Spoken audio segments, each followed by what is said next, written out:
I am your host, J.R. Flores. You're listening to Kern Radio.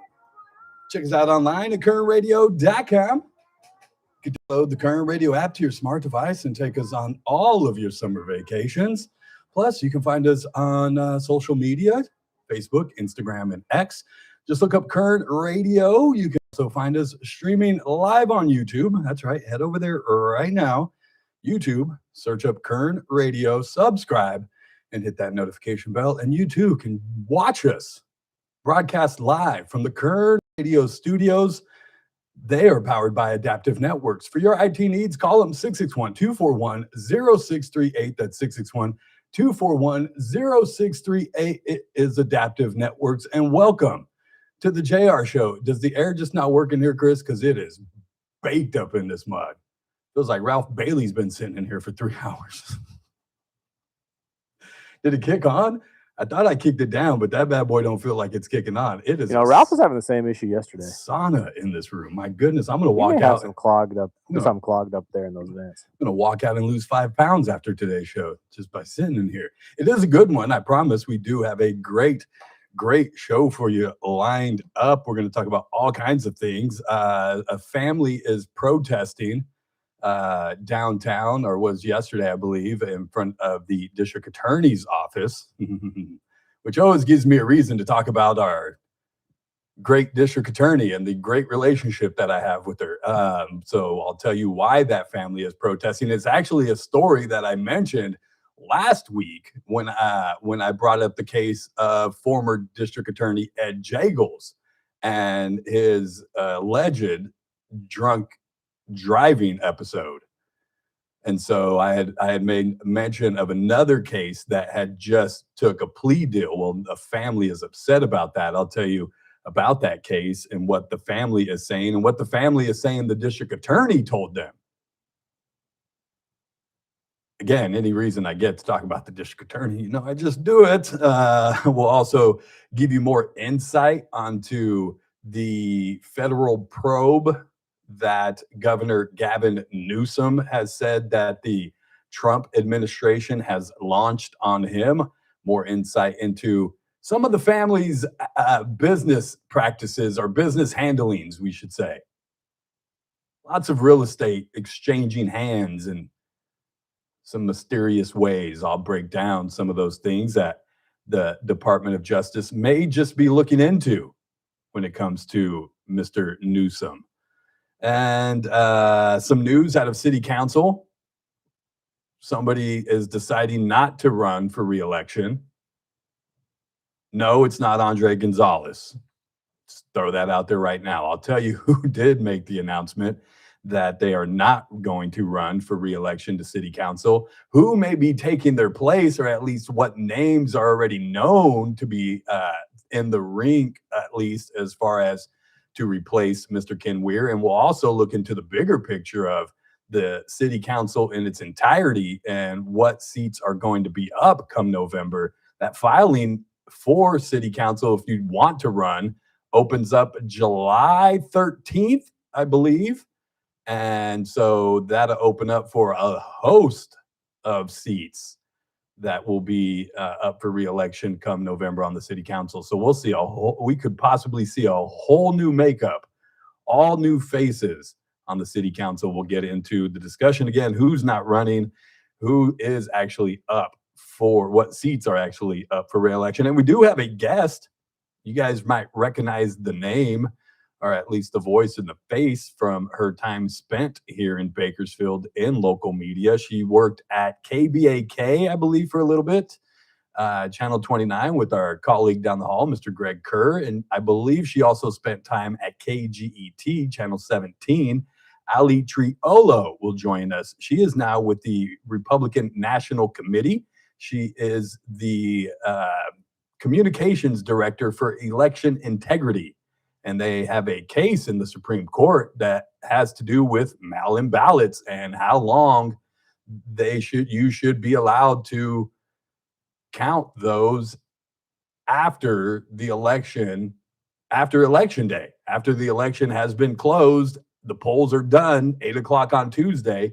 How much time should we have to wait? Because here in California, heck, I think as long as Santa gets them by Christmas, I think you can still get your vote in.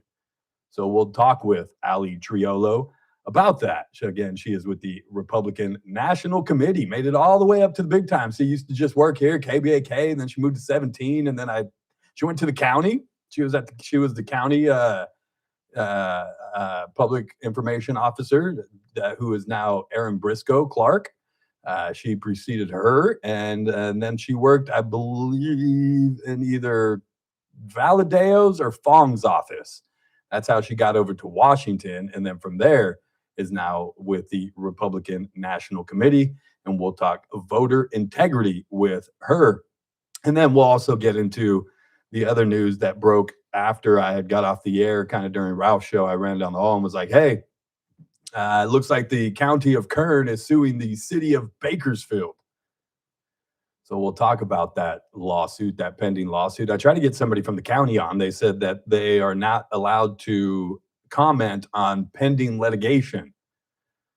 And then I was told later, maybe a supervisor can come on. We'll try to, so we're efforting a interview with Supervisor Philip Peters, who has been vocal in his disapproval with the council and the sewer rates. So we'll try to talk with Philip Peters sometime later in the week. And then the other story that had kind of happened, I think, just before we got on the air, that B-52 that crashed out at Edwards Air Force Base, we learned that 8 people were on board. And I don't know if you've had to have, if you have a TV in your house and you watch the news, seeing the wreckage site, there was nothing left of that plane. And I don't know if they're built that way just because if they ever get, shot down or anything in enemy territory, that's one of the things is, hey, the whole plane just falls apart because we don't want them to have anything left to be able to analyze and steal secrets and data. I'm not sure if that's how the B-52 works or if it just flying at that speed that when it hit, it completely just broke apart and into flames. You can see the big burnout spot, and apparently 8 people were killed in that. Some of those were government contractors, I believe, and uniformed military. And so and again, with the military, we're not going to know anything. I think they said in the press conference yesterday, 6 months before they start releasing any kind of information on what possibly could have happened. But unfortunately, 8 people were on board. And I believe they said, I can't remember, I was reading it somewhere, that they were saying that somebody or one of the companies, I can't remember who it is, had some people out there and on board. They weren't giving any names as far as those people, but I believe one of the companies that had somebody out there. And I don't know, is that a plane you can take like people on? I didn't know it held that many people.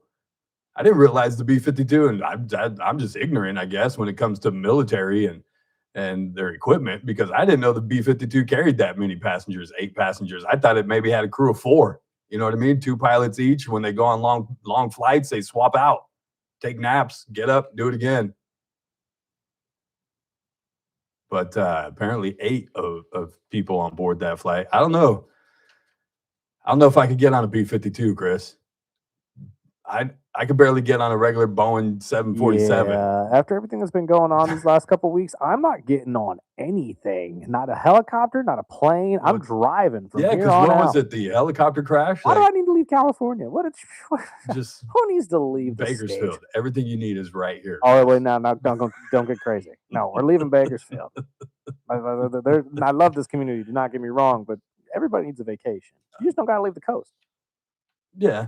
You don't need to leave the state for much. Yeah, no. I mean, outside of Vegas. Outside of Vegas, Nevada. Yeah, I mean, that's what, Nevada. 5 hours away? 3.5, man. Well, when you're driving. When I'm driving, it's 5. That's a long, I can't do 5. Make it 4 at the most. And there's a reason you got a speeding ticket. I know, because he was trickster. He was Yeah, hiding in the yeah, bushes. That's totally what it was. He was Yeah, hiding in the was bushes, trickster Chris. on you. I'm He went gonna full Loki and just popped out of just nowhere. popped out of nowhere. Him in that bright white car in the middle of the night, parked on the side of the road. Bright white car. He was hiding. I'm gonna tell the judge he was hiding behind a bush, man. Oh man, that doesn't work anymore. What do you think? What do you think the chances of him showing up? Honestly, probably not high. Most of them just give the ticket and don't show up. I think it's September is when I have to actually report to court or something. Yeah. And I got to go all the way out to Victorville or something like that. Oh, you got to go all the way out there? Yeah. Ow. I'm like, why? I got to get out of town to go and do this? That's insane. Is that your phone yelling at you? Like somebody's yelling at you. It's not my phone. What that is? Are we getting crossed again? Probably. It's the aliens, dude. I don't know. It's the aliens. No, but at the same time, big white car middle of the road, and we didn't slow down for that. No, he was on the side of the road, hiding in the dark. Lies. He was. He didn't have any lights on. Cop entrapment? No. He didn't have any lights on. He was hiding behind a bush. They're always right out in the middle of the road, JR. It was dead dark at night. I couldn't see. I mean, I could see. Yeah, I don't want to say I couldn't see because then that's going to work against me. That's going to make it even worse. Yeah, it's going to make it worse. I can't say that. There was a diesel on that side of the road, and I didn't see him. It's entrapment, Chris. I was fooled into that. That was a speed trap. That's what that was. He waited till I came down the hill and knew that I was not watching my downhill speed.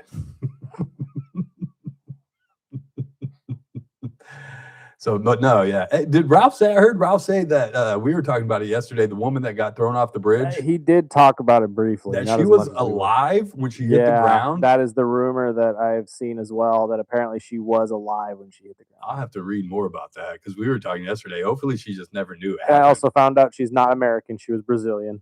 She was from Brazil. She was from Brazil. It happened in Brazil. Yeah, it was my greatest fear because, as I said on this show yesterday and on his show afterwards, my one hope was just that this girl had no idea what was going on and she went blissfully. And apparently, we're not sure if she did. Apparently, she survived the fall for a little bit, is what the rumor is. I'll look into that story and let you know more. But let's go ahead and take a break. On the other side, we'll talk about the lawsuit that the County of Kern has filed against the City of Bakersfield in regards to the raising of sewer rates. Apparently, a lot of the members on the supervisors aren't too happy with the members of the city council, which I'll get into as well. The peculiar relationship between the city council and the board of supervisors. Try to figure out why they have that kind of relationship. Speaking of the city council, one member at least says I guess I can say he, right? There's only one female. He is not running for re-election. Tell you who has decided not to continue, at least on the city council, who might possibly take their place, and what other seats are up come November.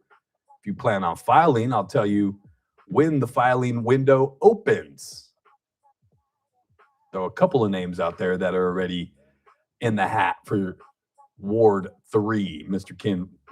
I just gave it Mr. Ken Weir. Yes, that's right, JR. You blew you teased him, and then you just never mind. Goodness gracious. And then we'll talk to Ali Trijilo about voter integrity. It's the JR Show. It's Kern Radio. We'll be right back. Kern Radio, News Talk 96.1 and AM 1230, KERN. The Ralph Bailey Show, weekdays at 3 p.m. Want to thank Ambassador Jameson Greer, our U.S. Trade Representative, for coming on the program. Man, we are on a roll. We have got to milk this connection with the Trump administration. We've had the Agriculture Secretary on, Brooke Rollins. We had the Labor Secretary, Keith Sunderling. I'm telling you, we're pointing at the big guy. Please stay tuned. The Ralph Bailey Show, News Talk 96.1 and AM 1230, KERN. Patrick was way behind on his IRS taxes. I was in way over my head. The total amount ended up being somewhere just over $30,000. $30,000.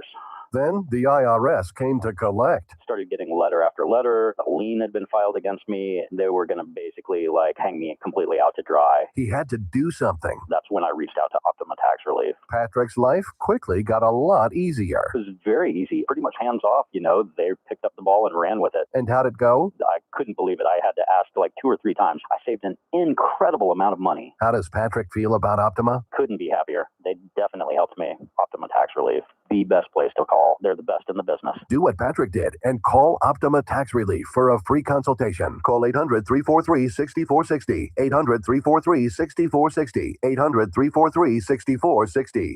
Optima Tax Relief. Testimonial from an actual client. Some restrictions apply. For complete details, please visit OptimaTaxRelief.com. Did you really think Pure Talk was just going to sit back and watch America turn 250 years old without doing something awesome to celebrate? Of course not.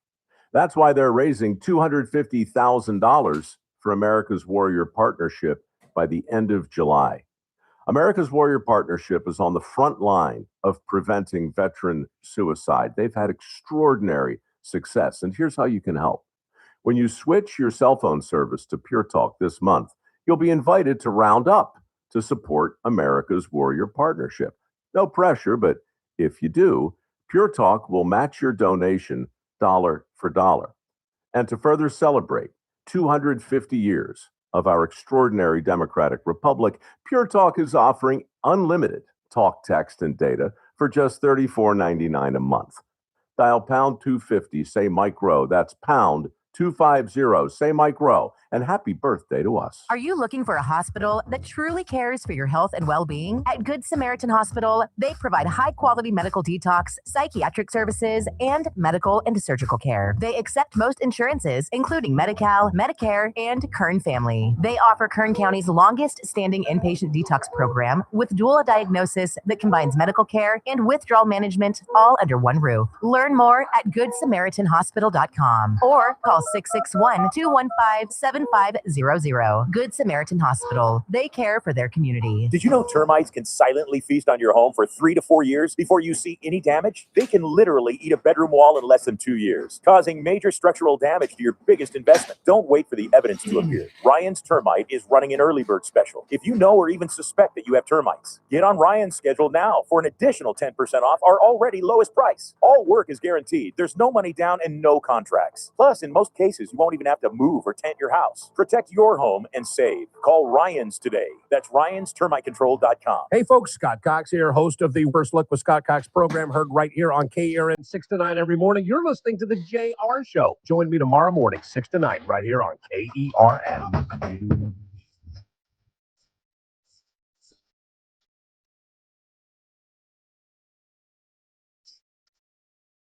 Wow, going back. Some kid and play. House party.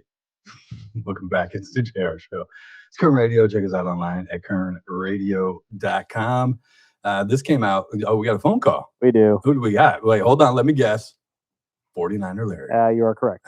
See? It's like I got my my spidey senses started tingling. Good afternoon, 49er Larry. Hey, I'm just trying to say, when you go down to Victorville to do your court thing, you might as well just keep going and go to Las Vegas. I mean, I might as well at that point. Or Laughlin. Laughlин's pretty close. State line or something. Where? I don't even know where Victorville is at, 49er Larry. It's right after, what you call it, Barstow. Wow, I got to go way out there. I didn't even get my ticket that far. Victorville's out there by Barstow. If I go, man, yeah, you're right. I'm just going all the way. Screw it. Hey, and we need to bring Kathy back. Why wasn't she on the show yesterday? I don't have a Kathy on my show. Mr. Ralph Bailey. Well, this is the JR Show. You have to ask the Ralph Bailey show. Yeah, you're at the wrong show, Larry. I don't even produce that show, Larry. I tried to call Ralph Bailey yesterday. He wouldn't answer. Yeah, you're banned from the show, Larry. No, I'm just playing. Yeah. I'm just kidding. Yeah, he's still mad because the Raiders can't win and the Dodgers aren't going to three-peat. Well, the Dodgers are going to three-peat, Larry, and I've accepted the fact that the Raiders won't win. Hey, when they come to when they come to San Francisco, I'll send you some candy or some flowers so you won't cry so much. Well, that's the only game we are going to win this year, Larry. As a matter of fact, is the 49er game. So when you go get your ticket, go to Laughlin, Nevada. I will do that. Thank you so much, sir. Appreciate it. Have a good day now. Don't get too crazy out there, Larry. If you guys want to chime in, feel free to do so. We'll put you right on 661-842-5376, 661-842-KER. And just make sure your questions pertain to this show. I don't speak for anybody else, and I don't think anybody else speaks for me, but this is the JR show. That's the Ralph Bailey show. That's the Terry Maxwell show. That's Scott's show. And then there's MoneyWise smack dab in the middle of it all. Don't ask me either, because I ain't telling Don't ask Chris, because Chris don't know anything. He just pushes buttons. He's like, I don't pay attention to the half of these things these fools say. Shoot. 3/4. Sorry.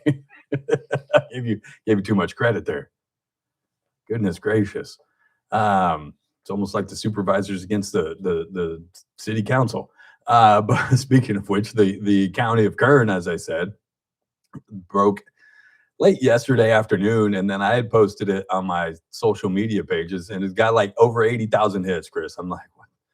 All kinds of comments about people upset. But the County of Kern filed yesterday a lawsuit to challenge the City of Bakersfield's what they're calling unprecedented sewer rate hike. Despite the county's efforts to try to assist in the matter, you remember at one of the, if not, I think the second to last meeting that the city council had when they were taking up the sewer rate thing, and the one of the lawyers, I think it was a water lawyer or somebody that the council had hired because God forbid the city actually do a good enough job that the county has to step in, but they tried.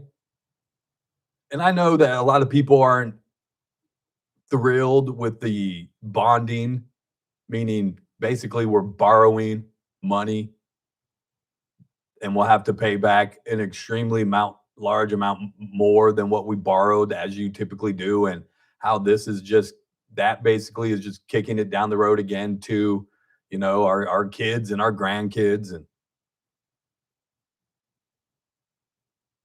And while some of that may be true, I think there could have been a mix of bond and rate hikes. The really sad part, and the thing that they don't talk about is, nobody ever wants to bring it up, is we would have been paying this much, or we should have been paying this much, except for the fact that the city council and city staff didn't do their job. And saying, hey, this is an issue, this is a problem, this is going to become an issue, this is going to become a problem. And all you hear is, oh, well, it was past council, it was past council's fault, it was past staff's fault, Alan Tandy's fault, the other city council's fault. Although, like who we'll talk about here in a second, Ken Weir, who isn't running for reelection, has been there for 20 years. Bob Smith has been there for almost 2 decades. Andre has been there for a decade. And I think part of the reason why the supervisors got upset, because some of those supervisors used to be city councilmen, David Couch. So they're saying, hey, it's your fault. David's like, nah. Supervisor Couch says, we were doing it. You guys are the ones that stopped after I left. You guys stopped raising rates. Speaking of the city council, we'll discuss that matter after the break. One opting not to run for re-election. We'll tell you who that is, some of the names that are already coming out about who will replace them, and what other seats on that council will be up come November. It's the JR Show. We'll be right back.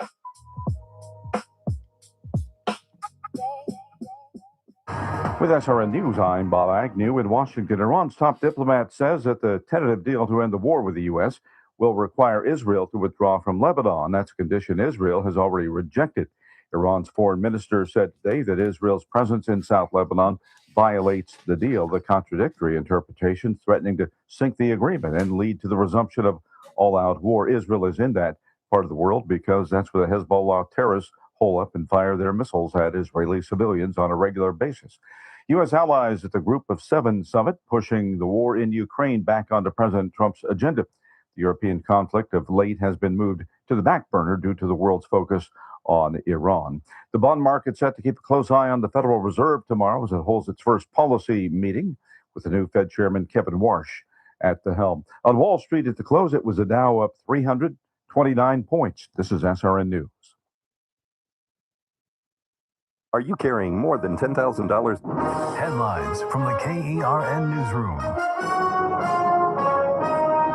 I'm Chris Davis. At Edwards Air Force Base, they say they need to focus on the cause of Monday morning's crash of the B-52 that has been deemed unsurvivable and is presumed to have killed all 8 people on board. So all non-commercial visitor passes are suspended for now, and the airfield is also closed, and all incoming flights are being diverted elsewhere, says the base.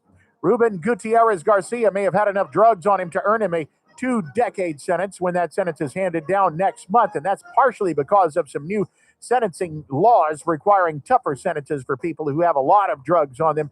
And authorities say when his house was searched, they found 45 pounds of meth and 10 pounds of fentanyl.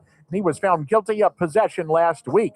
I'm Chris Davis in the KERN newsroom with news every half hour and when it breaks on News Talk 96.1 and AM 1230 KERN. Kern Radio, News Talk 96.1 and AM 1230 KERN. Man, I love this place. I've been surfing here since I was a kid. Now, seeing my grandson out on the water, it means everything to me. Watching him and taking in the blue waves, the sea breeze, the blurry horizon. If you have geographic atrophy, or GA, subtle changes in vision could mean it's progressing toward irreversible vision loss. Izervay is proven to slow GA progression and could help preserve your vision for longer, so you may keep seeing the world around you. Izervay, or avacincaptad pegol, is an eye injection. Don't take it if you have an infection or active swelling in or around your eye. Izervay can cause eye infection, retinal detachment, or increased risk of wet AMD. Izervay may cause blood in the white of the eye, blurred vision, or a temporary increase in eye pressure. Do not drive or use machinery until vision has recovered after an eye injection or exam. Ask your retina specialist how you can slow your GA with Izervay. To learn more, call 1-855-IZERVAY or go to izervay.com. Paid for by Astellas Pharma. First Look with Scott Cox, morning 6 to 9 a.m.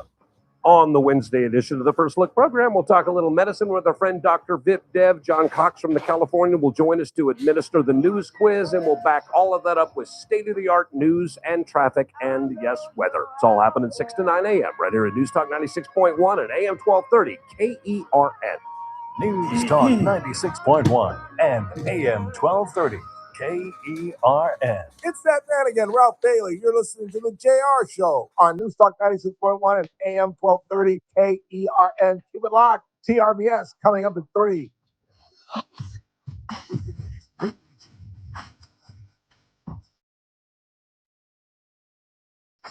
Is it like 80s throwback hip hop today? I'm with it. I go 80s every so often. Is that Tone Loc? Actually, is, yes. I know. I grew up in that era. Trust me, I know all that stuff. Welcome back. It's the JR Show.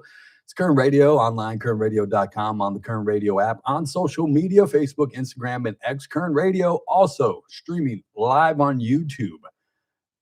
Just search Kern Radio. You can watch us stream live on video from the Kern Radio studios. They're powered by Adaptive Network. 661-241-0638. That's 661-241-0638. After 20 years serving on the Bakersfield City Council, serving the constituents of Ward 3, Ken Weir, who it was probably the best kept secret, like after Dolores Huerta's secrets.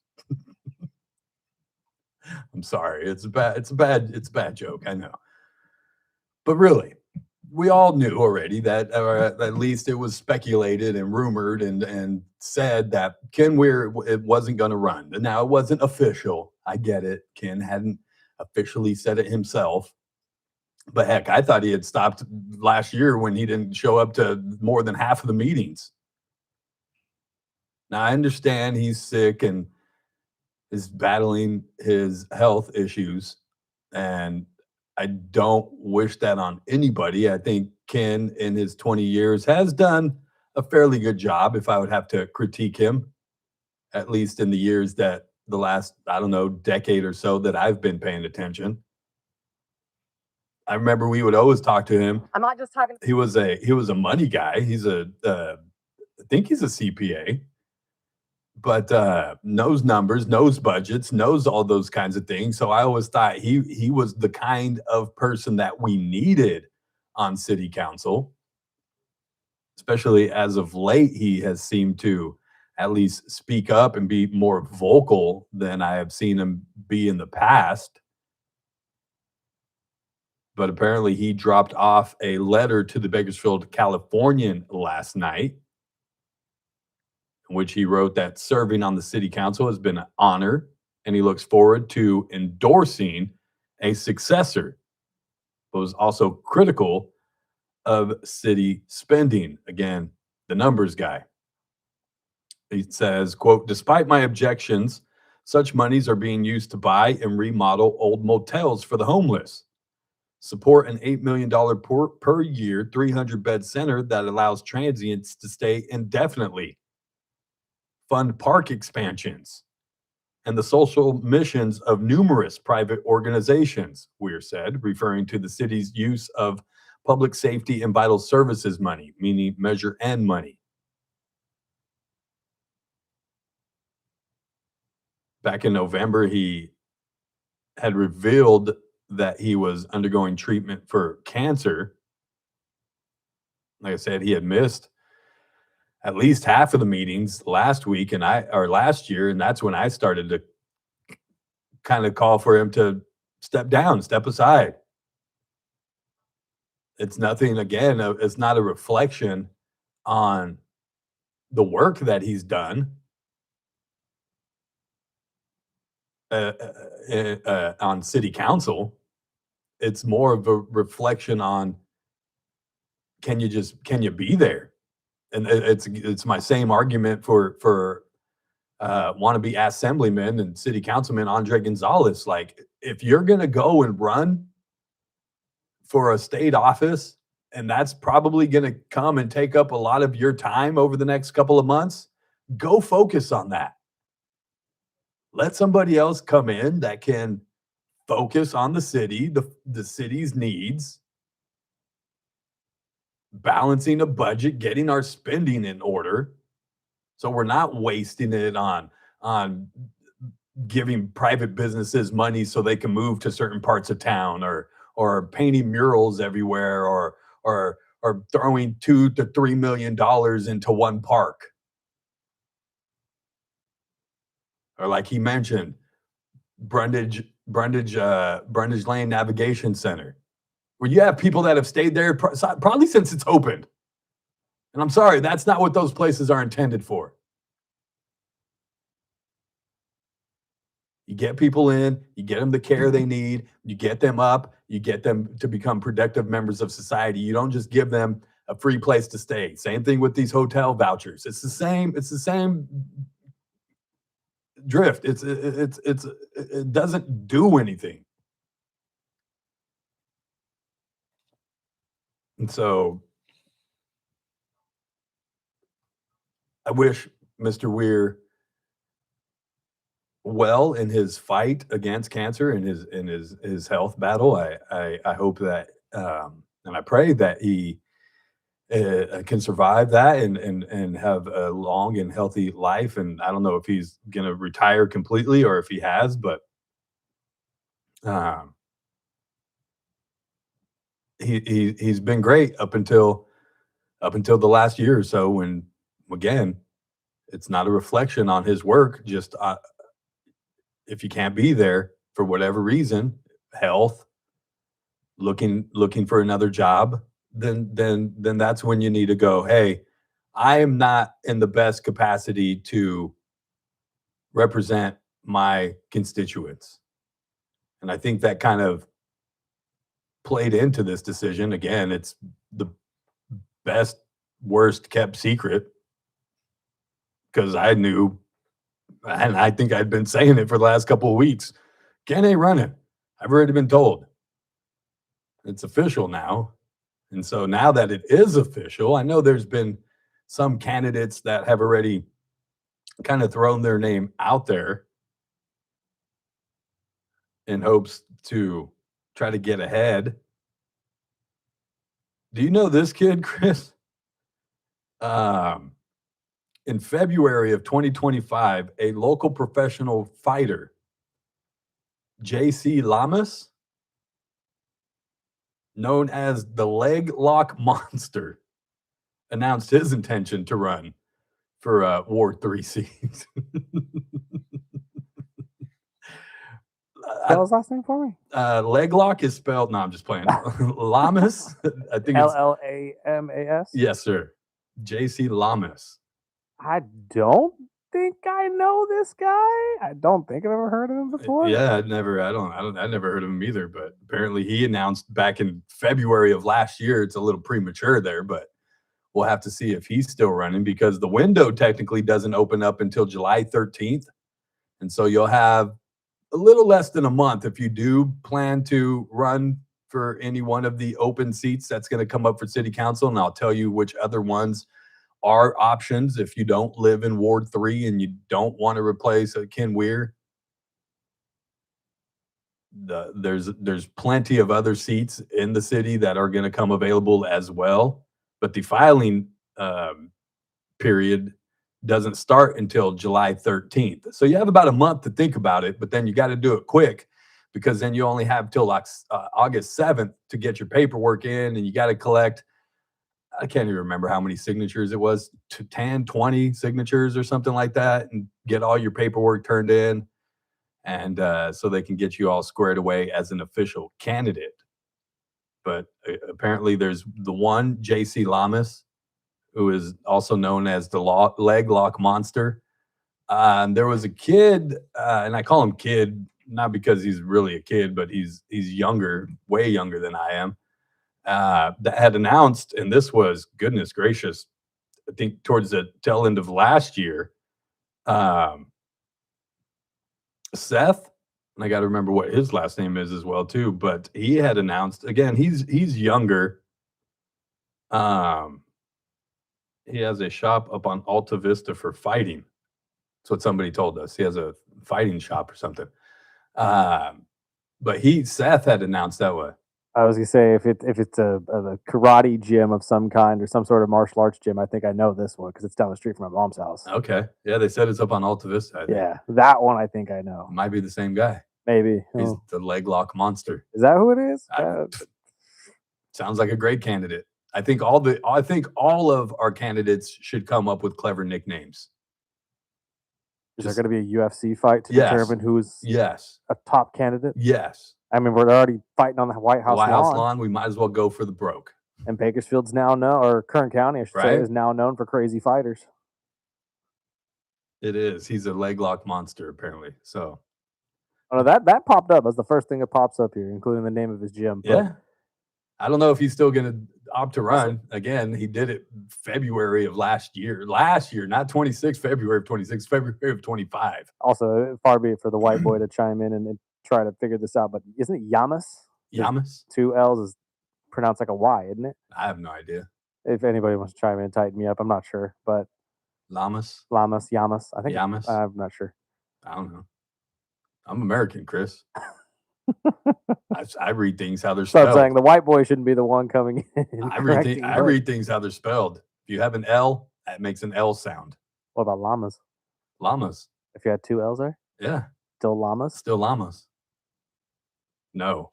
I don't know. Somebody said no. Okay, thank you. Yeah. I'm going to take that as a note. Ask somebody else. No, don't ask me. I don't know those things. This is what I'm saying. Like, I need somebody to teach me here because I'm not very good at Spanish. Well, you got a girl that knows Spanish? Or you got I do dabble, but no. Okay. But another name, Catherine Halling, I think that's how you pronounce it, has also thrown her name out there. Again, none of these are official because the official filing period doesn't open till July 13th, but that's at least 3 names. I know there's another name rumored to be out there. Should I just say it because everybody knows it? Is it no secret? that Cassie is in Ward 3. And I'm not saying she's announcing or saying that she's going to run. I've talked to Cassie on several. Cassie and I have had this conversation for years, because people want her to run, people want me to run, and we both just look at each other like, we ain't doing it. We don't want to do it. Y'all are crazy. You think we want to sit up there and deal with you? No. I got too many other things to do. But that's rumored to be a name out there that's possibly getting in. I hear there's another name. I haven't confirmed the name, but I hear there's somebody else. That's 4 potential people right there running for Ken Weir's seat, who again dropped off a letter to the Bakersfield Californian last night. Why he chose the Bakersfield Californian? I guess he figured nobody reads it, so they would never see.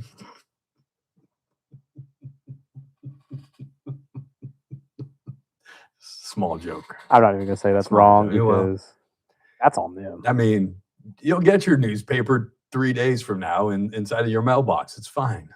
It's fine. Whatever. But so that's potentially 4 for 1 seat. And again, if you don't live in Ward 3, we'll go ahead and take a break right here. On the other side, we'll come back and I'll tell you what other seats are up, because that's not the only one. That is not the only one. We are going to see, it's my prediction, we will see at least, there's 1, 2, 3, 4 seats up, potentially a 5th seat in a special election.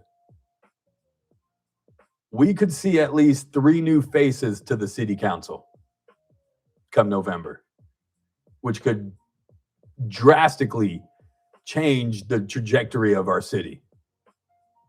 Get spending under control,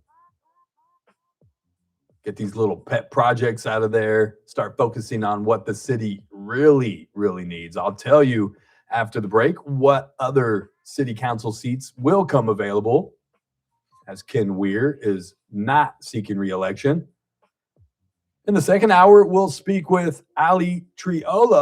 You might remember her. She was on KBAK for a little bit, KGET, and did some time in the county building and then made her way all the way to Washington, D.C., where she is now the communications director on election integrity for the Republican National Committee.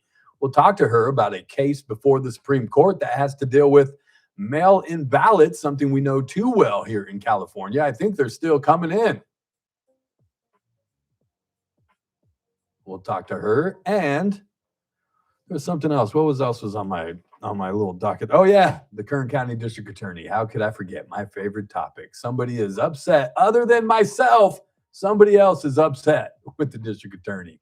I'll tell you who and why. It's the JR Show. It's Kern Radio. We'll be right back. Kern Radio, News Talk 96.1 and AM 1230, KERN. First Look with Scott Cox, mornings 6 to 9 a.m. On the Wednesday edition of the First Look program, we'll talk a little medicine with our friend Dr. Make a Viv Y Dev. sound. 2 L's make a Y sound in Spanish. But how do you know that this is a Spanish name? What if it's not? Just saying.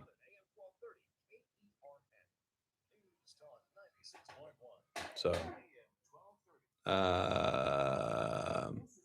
it's gated. Hold on. What are you guys talking about? So that means JR is going to run. I'm not in Ward 3. I'm in Ward 2, so I can't run.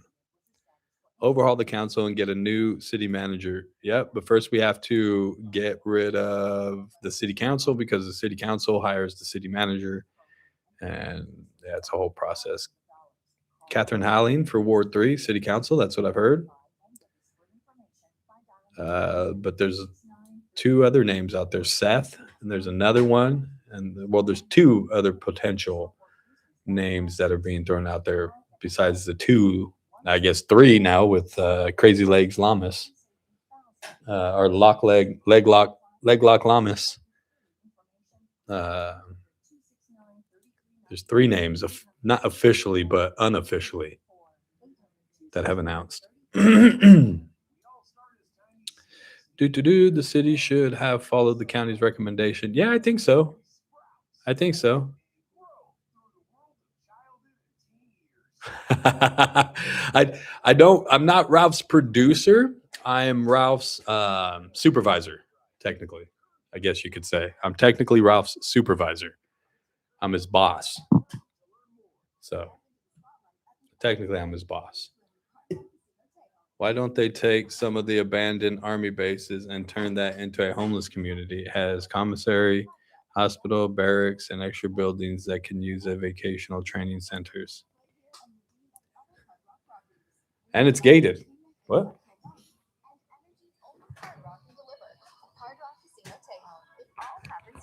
Must be 21 or older. Concerned about your gambling? Call 1-800-GAMBLER. Is the volatility of the stock market driving you crazy? Is your retirement? Oh man, my schedule's driving me crazy. This morning I got here. I ran Scott's show. Some shuffling going around, so I did Scott's show, produced Scott's show from 6 to 9. And then I had a promotions meeting from 9 to 10. Then I had to go run and pick up my daughter from her mom and drop her off with my mom. And then I had to run back here, relieve Chris, and then I had to run at 11:30 to go have another meeting about an event. And that ran till 12:30, and then I got back here just in time for the show. This is how we do it.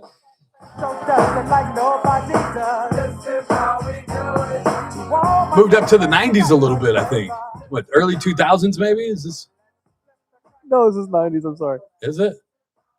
Kyle just made me laugh. Why? What did Kyle say? Kyle's man. a kid, man. He wasn't even born when this song I'll was tell you out. during the break. It's not going to make sense to anybody else. Oh, God, I don't even want to know.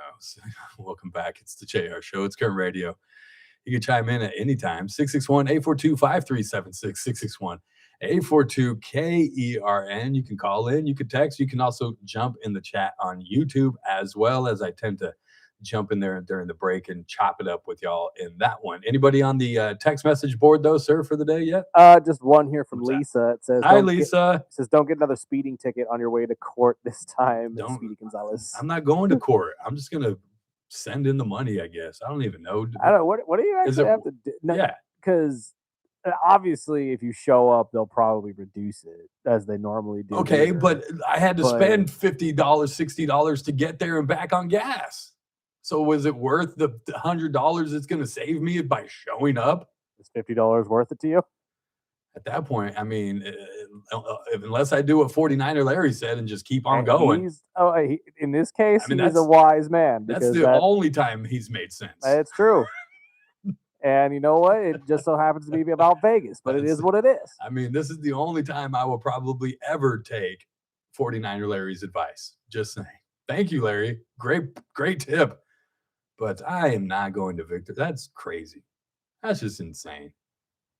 Like they knew I was coming out of Bakersfield. Why are they going to make me go all the way back out there? You know, I say the same thing, especially if it's on the freeway or the highway. They need to be able to come to you. Seriously. Like, I know, like, some of these guys live in those areas, so it's like a convenience to them, but it's all California. Yeah. Like, if you're a state patrolman, you should be able to go to different cities and represent yourself there. I'm just saying, man, I'm not driving all the way back out there. Not doing it. I mean, I feel like you will just to go to Vegas again, but oh yeah, no, I'll go to Vegas again, but I don't know if it's going to line up with this court appearance or whatever. So we'll see. We got plenty of time. It's in September. How much did he pop? What did he pop you doing? 85. 85 and a 65? Yeah, which is not bad, dude. Nah, no. And actually, he may give you leeway there and give you 70 in that area. He's not. No? No.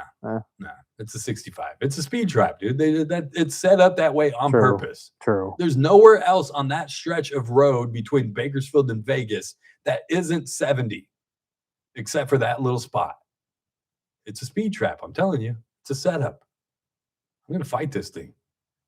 I'm not going to fight it if you don't show up. I'm not going to court, but I'm going to fight this thing. But there's plenty of time. That's all the way till September. Just like you guys have plenty of time if you want to decide to run for city council, because that won't open up until July 13th, and you'll have till August 7th to file paperwork. We've learned now Ken Weir will not be running for reelection, so that's Ward 3 opening up to a new face. There's already been several names mentioned in that, and I'm pretty sure one or two more might come out of that. Now, that's not the only seat up, though. We also know that Ward 1 is going to be coming up, and these the incumbents, the people sitting in those chairs right now, are going to have to start to make that decision, because I think if the incumbent decides not to run, it opens up the window for you to file for another week, I believe, is the extension on it if incumbents decide not to run. So they'll have to start at least saying whether or not they're going to do it. So we'll have Ward 1 is also up for re-election. That's Eric Arias. Now, I know he has picked up a new job title in the last, I think, year and a half. He is running the United Way of Eastern Kern, south of the Mississippi, west of the Golden Gate Bridge, down through Alaska, but only up until Porterville. I don't know what they call it, but it's the United Way of Central Kern or something like that. So he'll have to make a decision on whether or not he wants to run for re-election. We've now learned Ward 3, Ken Weir won't be. Ward 4, Bicycle Bob Smith. The only thing I've ever done for the city is paint more bike lanes and get my boys rich, Bob Smith. And I'm pretending. How is that jail bed task force going, by the way, anyways? I haven't heard anything about that lately. I thought we were supposed to start up by now. I thought we would start to have beds by now. Oh, wait, we got to make sure that that lines up with about September, right around when the race gets hot for re-election for Mr. Bob Smith. Then he'll start to talk back up about how I'm putting together a task force so we can get jail beds.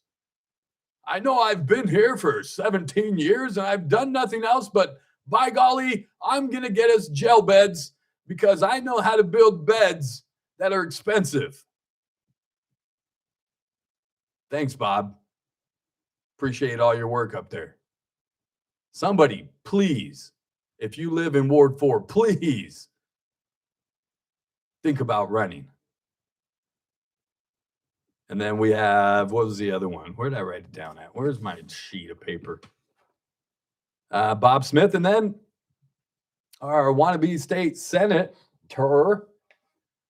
I wanted to run up against the incumbent, Melissa Hurtado, but I got in a little late, but that's okay.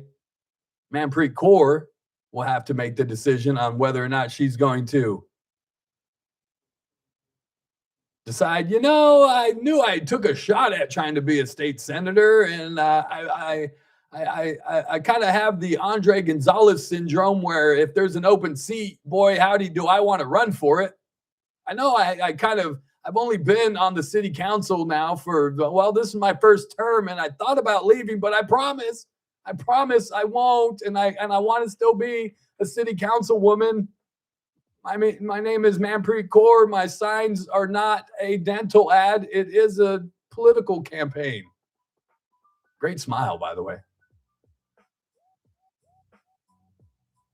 Maybe she can get a couple more mail-in ballots and help her there in her Senate. No chance. Well, there's always city councilman, woman, Manpreet. Still got that to fall back on. Got to get to a break. On the other side, Ali Trijilo will join us. She is the communications director for voter integrity for the Republican National Committee. Talk about mail-in ballots. It's the JR Show. We'll be back. Kern Radio, AM 1230, KERN. 96.1 FM, K241CI Bakersfield, an American General Media station. From Town Hall, I'm Keith Peters in Washington.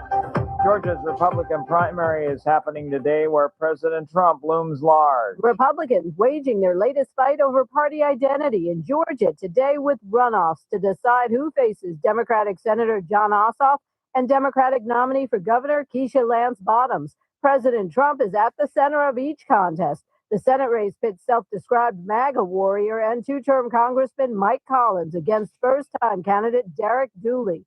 Trump hasn't made an endorsement. The president's choice in the governor's race is Lieutenant Governor Burt Jones, one of Trump's alternate presidential electors in 2020.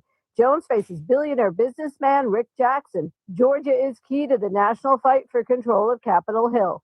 I'm Julie Walker. Monday saw a crash at an Air Force base in Southern California's Mojave Desert. The aircraft went down around 11:20 a.m. on Monday at Edwards Air Force Base north of Los Angeles. Officials said that emergency crews responded after the aircraft went down at the base in Southern California's Mojave Desert. Deputy Commander at Edwards Air Force Base, Colonel James Hayes, says they don't know what the cause of the crash is. Right now, we're going to stand up an interim safety board to do the initial gathering of the facts, and that will then lead to a safety investigation board, which will look into those root causes. Once that's complete, it takes about 30 days. Then it'll go into an accident investigation board, and then that will determine all of the information that we can release to the public and to the next of kin. Audio courtesy of KERO. I'm Hamptons One. Iran's top diplomat said Tuesday that the tentative deal to end the war with the United States would require Israel to withdraw from Lebanon, a condition Israel has already rejected. On Wall Street, a mixed day as the Dow was up by 328 points, but the Nasdaq dropped 307. More at townhall.com.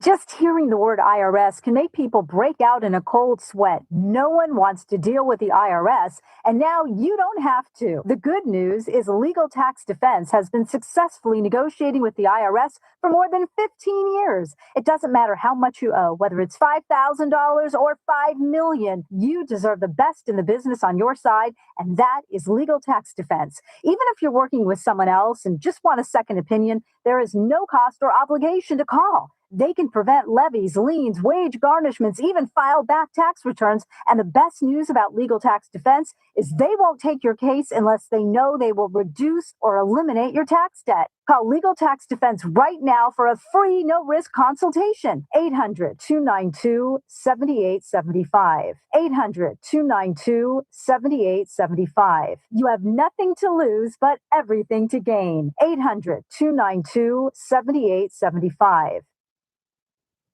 McDonald's is bringing back. From the KERN Newsroom, your live and local news update. The names will be made public. I'm Chris Davis, but that will not happen until all of the next of kin have been notified, says the Air Force. Those are the names of the people killed in the crash that happened Monday just before noon at Edwards Air Force Base when a B-52 was taking off on a test run. The Air Force called the test routine, and they still have not determined what was responsible for the crash, and that may take a while. The reason Kern County is suing the City of Bakersfield, it's the sewer rate increases that the county calls unprecedented. But the county's lawyers also call the increases unconstitutional, saying they violate state law by including stormwater costs. The county says in a press release about the lawsuit that they have tried to work collaboratively with the city on other possible solutions and that they believe the suit is necessary to provide relief for the ratepayers. A man who was riding a motorcycle this morning in the Fraser Park area was killed when he was hit from behind by an SUV. The Highway Patrol says the man on the bike was knocked into the air and hit the SUV's windshield. That happened just after 6 a.m. on Fraser Mountain Park Road. The Highway Patrol says the 27-year-old driver of the SUV stayed and cooperated, and they do not believe he was impaired, but they do not know yet about the man who was killed. Homes in the Stevenson Ranch neighborhood near Santa Clarita were in danger from a fire there, which started as a brush fire Monday afternoon and quickly spread, burning more than 30 acres. The flames and smoke could be seen near several houses near Magnolia Lane and Autumn Place, according to the Los Angeles County Fire Department.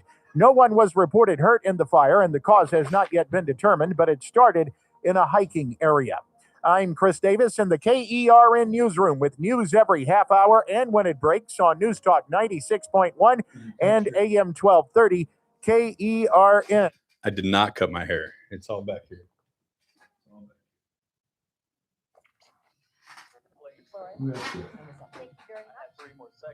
Diana? I did not cut my hair, Diana. My daughter won't let me. Next speaker, please.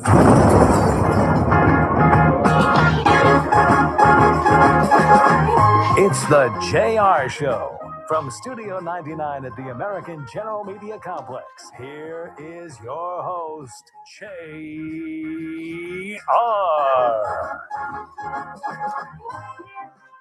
Welcome back. Second hour of the program. It's the JR Show. It's Kern Radio. Check us out online, kernradio.com. Download the Kern Radio app to your smart device. Take us on your summer vacations or just watch us. Streaming on YouTube, head over there right now. Look up Kern Radio, subscribe, hit the notification bell, and watch us from the Kern Radio studios. Those are powered by Adaptive Networks. For your IT needs, call them 661-241-0638. That's 661-241-0638. It's Adaptive Networks. Want to welcome our next guest to the show. No stranger, I think, to any of you. If the name doesn't sound familiar, the voice or maybe the face would. It is Trijilo. She is now with the Republican National Committee. She is the communications director for election integrity. But you guys might remember her from back in the day when she was in good old Bakersfield, California, working for some news stations, even did some time in the county. Hello, Miss Trijilo. How are you? I am so thrilled to be here, JR. I've been looking forward to this interview all day. So I got the email, I think it was last Friday or something, and there's a list from the Republican National Committee of different people doing different interviews about different topics. And I had saw already, because I follow you a little bit, and saw that you had picked up this job. And when I saw your name on this list of interviews, I was like, I don't even care what she's talking about. I just want to talk to Allie. That's so sweet. That's so sweet. Yes, during the news updates on the sewer rates, Fraser Park, I just feel like, oh, I'm with my people. And you're like, I'm glad I got out of there. The county is suing the city. What the? And you were a spokesperson for the County of Kern, right? Yes, I was Kern's chief communications officer, and then I moved to D.C. and was Congressman Vince Fong's press secretary for a year before coming over to the RNC. So. And now you are the communications director for voter integrity, right? Yes, I'm the election integrity communications director, and boy, let me tell you, we have been busy. I was going to say, always have lots to talk about, especially with the elections just happening, and especially how things have gone here in California and all the speculations and stuff being discussed with mail-in ballots. I know there's a case going before the Supreme Court that's being heard. Am I correct? Absolutely. So we have our landmark case, Watson versus RNC, that would require all mail-in ballots to be received by Election Day to count. Basically, what this case is doing is we are arguing to restore law and order to our election system. What we're seeing in California, the fact that the primary was nearly 2 weeks ago and votes are still being counted. This would halt the madness. And of course, Election Day is Election Day. There is already a law that Congress sets that says Election Day is the Tuesday after the first Monday in November. So we are hoping for a decision any day. We had oral arguments just a few months ago, and we're very, very excited to hopefully get our nation back on track and do some major inroads when it comes to securing the ballot box. And this derives out of Mississippi? Am I correct? Yes, it derives out of Mississippi, but there are 14 states and D.C. that allow mail-in ballots to be received after Election Day to count. And we know this is terrible for voter confidence, trust in our elections. Of course, it opens opportunities for fraud. So we are extremely hopeful that common sense will once again prevail. We've already seen some major election integrity wins out of the Supreme Court. A major case already decided that we can no longer segregate voters by race. This was a huge win when it came to gerrymandering, which Democrats have been doing for decades now. And then, of course, we have Watson versus RNC. So we're looking forward to hopefully stopping the madness that my home state of California is feeling right now. I'm telling you, Allie, it's crazy. California allows it up to 10 days after. We were sitting here going, we don't even know how. They're trying to tell us, oh, well, there's this many ballots left to count. They couldn't even tell us that in certainty because they didn't know how many more ballots were going to come in a week after the elections. You're absolutely right. This is just ridiculous. And also, we're not stopping, even though we're fighting in the highest court for this. We have more than 150 active lawsuits right now across our entire nation to stop fraud in our elections, to make sure only American citizens are voting, to make sure that there are protections around mail-in ballots. And even in California, I know it may feel like Washington is a far ways away. We had an entire RNC election integrity boots on the ground arm during the primary election, and we are still working hard to make sure that what is happening in the Golden State is secure. So we are actively involved and will continue to fight tooth and nail in court to protect voters and protect the ballot box. We are speaking with Ali Trijilo. She is the communications director for the Republican National Committee and their voter integrity or elections integrity. And they have a case going before the Supreme Court, Watson versus the RNC. And again, I said it's out of Mississippi, but this will impact us here locally in not just Bakersfield, but California, right? Yes.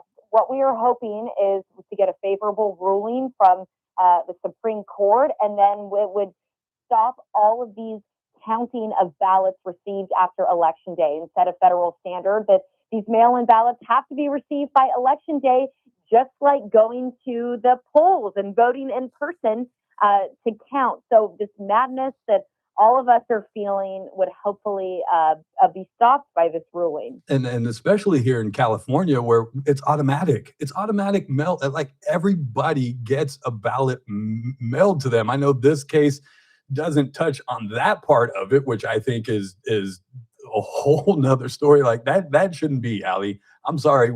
Everybody in California, especially if we haven't gone through voter rolls and properly vetted through and made sure people that are dead aren't on those rolls, people that aren't supposed to be voting aren't on those rolls, to automatically mail ballots to people and then to accept them up to 10 days later. It doesn't make any kind of sense to me. You're right. And that's why the RNC has launched the largest ever public records request across 48 states, including California, for voter roll maintenance. You may remember this story from a couple years ago. I think it was even when I was a reporter back in Bakersfield, where someene's dogs actually made its way on voter rolls. I remember that. Yes, you remember. And we just did a major public records request in New Jersey in partnership with the New Jersey GOP.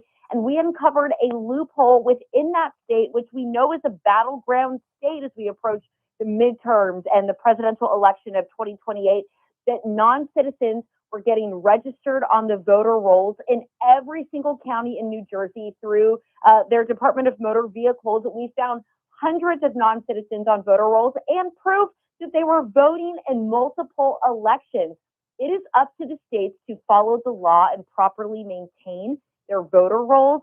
So we're already going through that process in California because we know that only American citizens should be voting in American elections, period. And that in California is real scary. And I mean, even when you look into like the LA mayor's race and what was going on there, I mean, Spencer Pratt somehow falls to third, and they were talking about in one dump, there was 20,000 votes that came in and not one was for him. Not one. I mean, that's insane. But those are the issues that you're going to run into again with these automatic mail ballots. And if we can start taking care of that, and like you said, getting these voter rolls down. I read a meme. It was funny, but it was funny only because it was somewhat scary truthful. They said, yeah, I've just learned that my aunt, who is a lifelong staunch Republican, voted Democrat. And if she was still alive, she'd be mad. I hear you. And we need to look at Florida. This is achievable. What you and I are talking about today is possible. Florida is a gold standard of how elections should be conducted, administered, results. They know the results on election night. They have certain procedures in place that already require mail-in ballots to be received by Election Day, if not sooner. And we know that elections are the gold standard of, our nation. This is a right for our voters. And of course, it is also their right to have confidence in the system. And I hope and pray that as Watson versus RNC makes its way through the Supreme Court and hopefully we get a decision, we are one step closer to restoring law and order in California elections too. I know you guys are hoping to get those back before their summer recess. Is that still the case, or at least before come November? Absolutely. We are very hopeful this decision will be coming down any day now. And then, you know what, JR, I will be a very busy girl. I bet. I've been seeing you on a couple of the news stations doing a lot of interviews and stuff. I said, look at that. Look at Allie all grown up. Came all out at Bakersfield and did her time here. And now she's over there in Washington, D.C. doing big things. We're proud of you over here. And thank you for taking the time out. I know you stay busy with all the things that are going on. It is election season and there's more elections to be had. And with these cases before the Supreme Court. So I thank you for taking time out of your busy schedule today. And don't be a stranger. You ever make it back to Bakersfield? Yes, I do. Once in a while, I do make it back. You know, my sister, she still lives in Bakersfield and is a 5th grade teacher at Stein Elementary. I love Kern County, the Golden Empire. It is my home away from home. So anytime you want to chat, I'm so grateful to even be considered to come on your show. Oh, so thank you so much. You are welcome back anytime, especially when this ruling comes down. We'll definitely get you back on to discuss that and any other things, any topics you want to talk about. You are always more than welcome to come on the show and grace the airwaves of Bakersfield again. It's a pleasure to have you, Madame. Well, thank you so much, sir. You take care, and God bless you all. Thank you so much. You as well, Miss Trio. You as well. Thank you so much. Ali Trijilo, you guys. You remember her. She was on KBAK for a little bit, and then she was at KGET. Then she did some time at the county as their communications director. Worked for Vince Fong, and now for the Republican National Committee. She is the communications director on election integrity, doing a great job because we need it. We need somebody that's looking into these things. We need people that are holding people accountable to make sure that we do, because we get in a place where we don't trust the system anymore. There's a lot of people out there that don't. Talk about voter fraud and all these different things. And it's good to know that we have people that are at least not just talking and saying and yelling these things, but going through the court system to prove it. We'll be talking a lot more, I have a feeling, with Miss Ali Trijilo. Again, communications director on election integrity for the Republican National Committee. We'll take a break. On the other side, we'll talk another investigation. Governor Gavin Newsom claiming Donald Trump has a hit out for him. We'll talk about some of the things that the governor and his first partner, some of their business dealings, and what the DOJ might be looking into. We'll also discuss JR is not the only one that's mad about the district attorney. No, it doesn't have anything to do with Zach Scrivener. It doesn't have to do anything with contracts and doing favors for people because they support her campaign. It had nothing to do with that. It has to do with my original argument about Cynthia Zimmer. She's soft on crime. Yeah, I said it. I'll tell you another family that feels the same exact way and what her office told this family and then backtracked on it. We'll get into that as well. It's the JR Show. It's Kern Radio. We'll be back. Kern Radio, News Talk 96.1 and AM 1230, KERN. The Ralph Bailey Show, weekdays at 3 p.m. Look, nobody is more heartbroken than a black kid about to graduate from high school with a 3.7 is going to prison for maybe 10, 15, 20 years. But there's no self-defense in sticking a knife in a kid's chest that should have been a simple teenage fight. There's no self-defense for that. I'm sorry. The Ralph Bailey Show, News Talk 96.1 and AM 1230, KERN. Patrick was way behind on his IRS taxes. I was in way over my head. And the total amount ended up being somewhere just over $30,000. $30,000. Then the IRS came to collect. Started getting letter after letter. A lien had been filed against me. They were going to basically hang me completely out to dry. He had to do something. That's when I reached out to Optima Tax Relief. Patrick's life quickly got a lot easier. It was very easy, pretty much hands off. They picked up the ball and ran with it. And how'd it go? I couldn't believe it. I had to ask 2 or 3 times. I saved an incredible amount of money. How does Patrick feel about Optima? Couldn't be happier. They definitely helped me. Optima Tax Relief, the best place to call. They're the best in the business. Do what Patrick did and call Optima Tax Relief for a free consultation. Call 800-343-6460. 800-343-6460. 800-343-6460. Optima Tax Relief.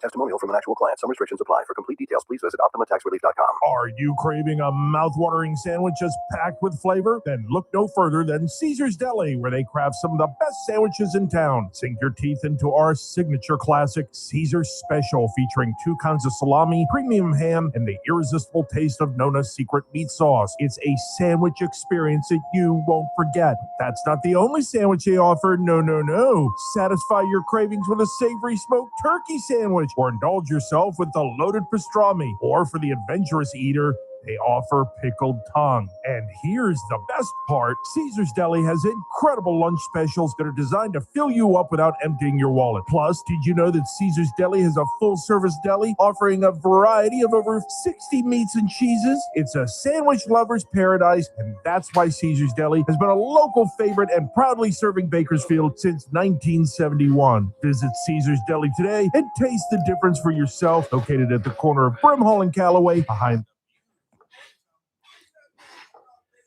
Go Allie. Yes, Allie is great. We're gonna have to definitely have her back. Very smart lady. Great guest. Loved having her on.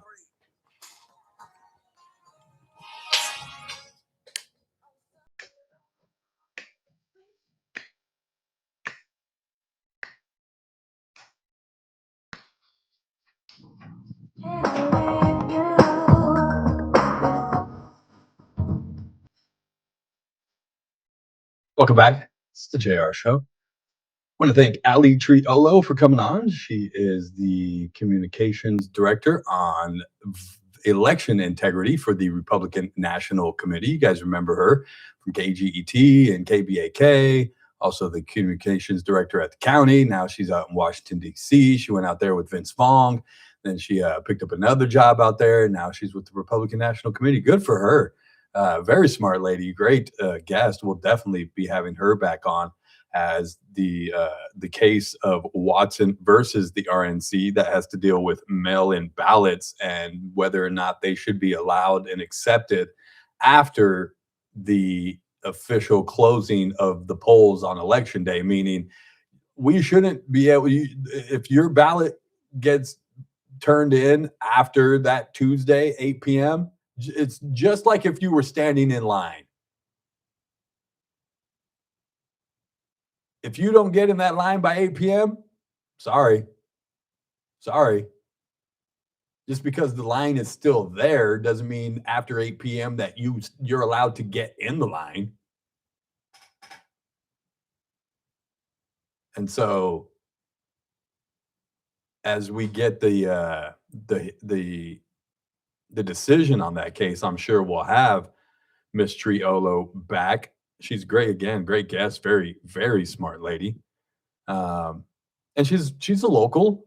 I mean, she said her sister still lives here, so she's technically still. I don't know if she was born in Bakersfield. I should have asked her, I guess, but she did enough time here that she can be considered a local. So good for her. And they need to, again, look into just mail-in ballots just across this automatic in California thing. Like, seriously, if you haven't gone through the voter rolls and properly flushed out if there's anybody that's dead that's still receiving a ballot, that should automatically tell you. And I'm not saying that oh well that means there's fraud across the board, JR, and that's they're cheating because they're just no. I think it's just laziness that people haven't done this, that people haven't cleaned off the ballots and for whatever time it is. And if we're gonna make this decision to continue to allow everybody to receive an automatic mail-in ballot, whether you requested it or not, then I think we should at least do due diligence in cleaning those voter rolls up. Not because I think that, oh, somehow there's more dead Democrats on the voter rolls than there are Republican dead Dem. You know what I mean? Like, I don't think it's one way or the other. I think it's just something that's happened.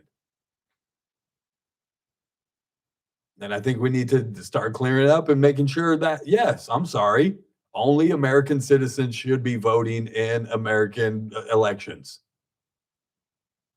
That's not me being racist. That's not me being anything. That's just me saying, if you're not from this country, you shouldn't be allowed to vote here. I don't think I can show up in Mexico and cast a vote. Not sure. Pretty sure you can. I'm pretty sure I can't. I mean, my last name's Flores. I don't have dual citizenship, but you never know. Can always try. I can always try. No, I don't want to go to Mexico. Bungee jumping, I heard, is great out there. It's a terrible joke to make, Christopher. Terrible, terrible joke to make. Gavin Newsom, the governor of California, came out yesterday and said that the Department of Justice is investigating not only him, but his wife. And I had mentioned a couple of things yesterday that kind of, I guess if it's not illegal, it's just fishy as hell. You know what I mean? It's one of those things where if it walks like a duck and it quacks like a duck, yeah, there's probably something fishy going on in there. Again, it might not be illegal, but they are definitely taking advantage of their position as the governor and the governor's wife when it comes to their business dealings. Do you know how much the Newsoms are worth? For this family that claims to be, we're just servants. We're just serving the people. That we're just, trying to do the best for the people, by the people, for the people. Meanwhile, we've accumulated, $20 million in assets here. You start going, man, I got $12.8 million real estate portfolio. One in which I believe a house was somehow gifted to him through a trust, an LLC. Oh, look at that. And yeah, it was crazy. And some of these shady dealings, and the California Globe has been over them for, all over these dealings, these business dealings for a long time. There's 2 large mansions secretly purchased by LLCs only days before closing. Where did the money come from? Who is the LLC? The $3.7 million mansion in Sacramento appeared for the Newsoms shortly after the election, despite the renovation of the governor's manorship costing taxpayers $4.1 to $4.6 million. In 2018 and 19, an LLC tied to Newsom's cousin, business partner, paid $3.7 million in cash for a Fair Oaks estate in Sacramento in December. In October of 19, the LLC gifted the home to the Newsoms, free and clear, claiming Newsom was a member of the LLC in order to avoid roughly $4,000 in taxes. In January of 2020, the Newsoms received $2.7 million tax-free when they obtained a cash-out refinance. Then they got the wineries and all these other, and then her nonprofits constantly have grant money and state funding. People they're connected to somehow get these state contracts. Again, not illegal. Not that I think anyways. We'll find out, or at least the Department of Justice will, if that's what they're looking into. More coming up. It's the JR Show. It's Kern Radio. We'll be back. With us for news. News. I'm Keith Peters in Washington. Iran's top diplomat said Tuesday that the tentative deal to end the war with the United States would require Israel to withdraw from Lebanon, a condition Israel has already rejected. Iranian Foreign Minister Abbas Araghchi said Israel's occupation of southern Lebanon would violate the deal. NVIDIA CEO Jensen Huang, whose work helped enable artificial intelligence, is stressing in an Associated Press interview that society has no choice but to change in the advent of AI. Huang has been optimistic about the technology's potential to rapidly change society, creating faster economic growth and more scientific breakthroughs. But as the head of a computer chip company now developing AI systems, Huang's felt obligated to respond to critics who warn of job losses and threats to humanity itself. This is SRN News. The military, the mission was clear. Headlines from the KERN newsroom. I'm Chris Davis. The names of 8 people killed in the crash at Edwards Air Force Base are not expected to be released until all of the families are notified, says the Air Force. Their investigators are still on the scene looking into the crash and why. That happened just before noon Monday upon takeoff on a training mission the Air Force calls routine. A life sentence plus 4 years was handed Cesar Vasquez Monday in the 2022 murder of security guard Odulio Rodriguez, who was 36 when he was murdered July 3rd, 2022 at the Gravity Tobacco Shop in Oildale, where he worked. Police say Vasquez admitted to holding up the shop and shooting Rodriguez several times, and it was also caught on video, which helped convict Vasquez in April. I'm Chris Davis in the KERN newsroom with news every half hour and when it breaks on News Talk 96.1 and AM 1230. KERN.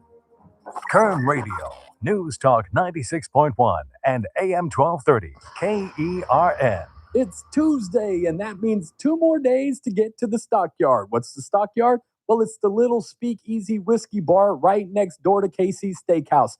2525 F Street, open Thursday, Fridays, and Saturdays, 6 p.m. to close. Go up, ring the doorbell. They're going to ask you what's the password. Tell them, why not JR? Walk inside, be transported to the Prohibition era. We're talking about bookcases with secret passageways. Not only that, you can get some of the great food from Casey's Steakhouse. Say you want some steak bites. Say you want a shrimp cocktail. All that's available, plus specialty cocktails. Get the whiskey sour, one of my favorites. Haley at the bar will take care of you. Not to mention, they have a banquet room attached to the place. You want to throw a party, maybe a bridal shower, any occasion, they got you covered. It's the Stockyard, 2525 F Street, open Thursday, Fridays, and Saturdays. Live music on the weekends. Come in and check it out. I'll be there. Tell the password, why not JR? It's the Stockyard. First Look with Scott Cox, mornings 6 to 9 a.m. On the Wednesday edition of the First Look program, we'll talk a little medicine with our friend Dr. Vip Dev. John Cox from the California will join us to administer the news quiz, and we'll back all of that up with state-of-the-art news and traffic and, yes, weather. It's all happening 6 to 9 a.m. right here at News Talk 96.1 and AM 1230 KERN.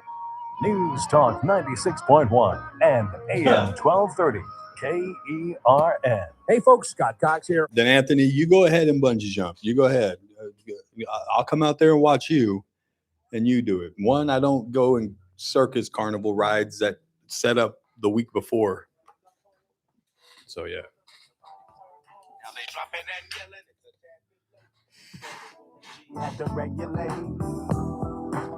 Welcome back. It's the JR Show. It's Kern Radio. Check us out online, kernradio.com, social media, Facebook, Instagram, X. Just look up Kern Radio. Download the Kern Radio app to your smart device and take us all summer long. Plus, watch us streaming live on YouTube. Go over there right now, search up Kern Radio, subscribe, hit the notification bell, and watch us from the Kern Radio studios powered by Adaptive Networks. Call them 661-241-0638. That's 661-241-0638. It's Adaptive Networks for all of your IT needs. Join us for tomorrow. It's a Wellness Wednesday. I double booked doctors, Chris. We got a slew of doctors coming on tomorrow. We have Dr. Verde. He is going to come on and talk about Parkinson's disease at 1:30. And then at 2 o'clock, we got my doctor, Dr. Hemel Kothri. He is with Dignity Health. It is Men's Health Awareness Month, so we'll be talking about men's health and things that you should be doing. And I figured since, it's easier to get an interview with them than it is to get an appointment with them, I might as well just do my yearly checkup right now, Chris. And so if go to Quest tonight and just do some blood work and send it over and just be like, dude, can you hook me up? I don't have to go into the office. And when I try to get into you, it takes about 7 months for me to be able to get an appointment. But apparently I interview one day, I got him 2 days later. So that's how we're going to set up our doctor's appointments now. We're just going to book interviews with him. So 2 doctors tomorrow for a Wellness Wednesday segment. It's a special 2 for 1 tomorrow. So we'll do that. And then on Thursday, what do we have? I have something else lined up on Thursday. Oh yeah, Jeremy Adams. He is a educator and author here locally. We're going to talk about a whole bunch of stuff and politics, the state of politics, state of California, kids and growing up, and Britain banned social media. We'll talk about that. We'll jump all over the place with Mr. Jeremy Adams. Always enjoy talking to him. And then we'll talk to some folks that live in the neighborhood where some other folks are trying to build a temple, a tower, a beacon of hope, and a shiny light in the neighborhood, basically, that they don't. I'm not saying they don't want it. I'll let them speak. It's, I believe, the Brighton neighborhood where the Mormon church is trying to build a 160-foot temple, 120 foot, 60 foot, 20 foot. It's big. It's twice what legally is allowed in the city of Bakersfield for something like that. I think there's a 60-foot height requirement here in town. Well, this wants to double. This one, the Mormon church wants to build one out there 120 feet tall. And the folks that live in the neighborhood surrounding it, again, I'm not saying they're opposed. They'll be on the show on Thursday, and I'll let them discuss their feelings and thoughts on that. And then on Friday, Pastor Josh Vietti will stop by. He is with Valley Bible Fellowship, and it's Father's Day weekend. And he's a dad, and his dad is a pastor. He's a pastor, and he's got kids. And I know Josh very well, and we'll talk a bunch of dad stuff, trying to raise kids in today's age, and how it's like being not only a dad that's a pastor, but having a dad that's a pastor. You get it? So his kids not have to deal with it like double, dude. They have to deal with dad being the pastor, and then grandpa's also. Dad, do we have to take over the church too when it's our turn? Is that already okay? Just want to make sure that we can pick our own thing. Okay. So we'll talk with Josh Vietti about that as well. You remember it was, when did Ed Jagels get pulled over? Former Kern County District Attorney and alleged deuce. It's deuce, right? That's the term that they use, deuce, for DUI, or at least that's what he told officers. When we were talking, that was a new term for me. A new term for me too. I never heard deuce. I've heard Dewey, like DUI, Dewey, like you pronounce it, Dewey, like, oh, you got a Dewey. But you meant Dewey, like the scary movie Dewey. No, but I've never heard deuce before. But when we were talking about former Kern County District Attorney Ed Jagels and his arrest for alleged, we have to say alleged, Chris, because he hasn't gone to court in Tulare. He's got to go I got to go to Victorville. Ed Jagels got to go to Tulare. I just hope you weren't going to Victorville. I hope somebody else drives him there is all. At least says both of those things could have been avoided. Both of those things could have been avoided. Hey, he had a Tesla. His car could have drove him home. The officer could have just let me pass on by Mosley and mind my own business. Would you still get a DUI for that? What's that? Someone pulled you over while your Tesla was driving you home. I tried to ask that. You get a DUI for that? I don't think so. Especially if you sit in the passenger seat, because technically, I don't think it works if you're in the passenger. You have to be someone's got to be in the driver. Put some books on the seat. It's not that kind of a sensor. Whenever my dog is riding with me and she jumps. Okay, so Lisa is letting me know that Tina informed her every so often you do have to touch the wheel. No, just which is actually how it works in my car as well. Just reach over and touch it then. Technically, you're not behind the Good wheel. point. You're not behind the wheel, so technically you can't get a DUI. That has to still Just- be a DUI, right? I hope it is. God, I hope it is, because apparently, allegedly, there's witnesses that saw a man who it's believed to be the Kern County former district attorney, Ed Jagels, passed out at the intersection of Stockdale and Coffee. Or was it Callaway? He made it all the way down to Stockdale Country Club, hitting curbs, swerving in and out of lanes. They got him out of the car, sat him on the curb. He laid out on the grass, talked about, I'm deuces. Twice the legal limit. Couldn't even do a breathalyzer. And I told you, and the only reason I'm bringing that up is because when that happened, I tried to warn you guys, one, that she's not going to be able to try this case, Cynthia Zimmer, the current district attorney, because that's her mentor. They just got done naming the freaking media center after Ed. It's the Ed Jagels Media Center. 2-drink minimum.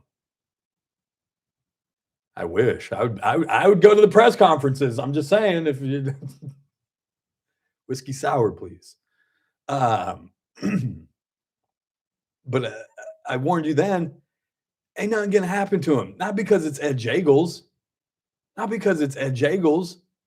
Not because he's some high profile person, but because nothing happens to anybody that has a DUI in Kern County. Like nothing.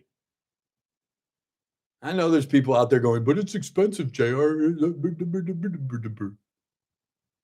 It should be expensive, and you should be in jail, but you're not. You're probably driving a vehicle right now and about to get your second, or God forbid, third DUI, because nothing happens to DUI offenders in this community.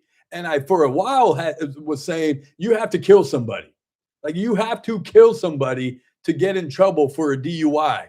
And that was part of my reference that day was, I'm going to prove to you that nobody gets in trouble for a DUI, because here's a case that just got a plea deal where a kid, yes, a kid, 18-year-old, was flying down the roadway high.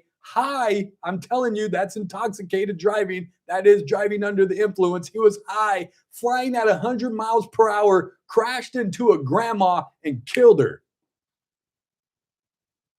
And to prove to you that nobody gets in trouble for a DUI, I said, he's only going to do 8 years. You can kill somebody driving under the influence at 100 miles per hour and only get 8 years.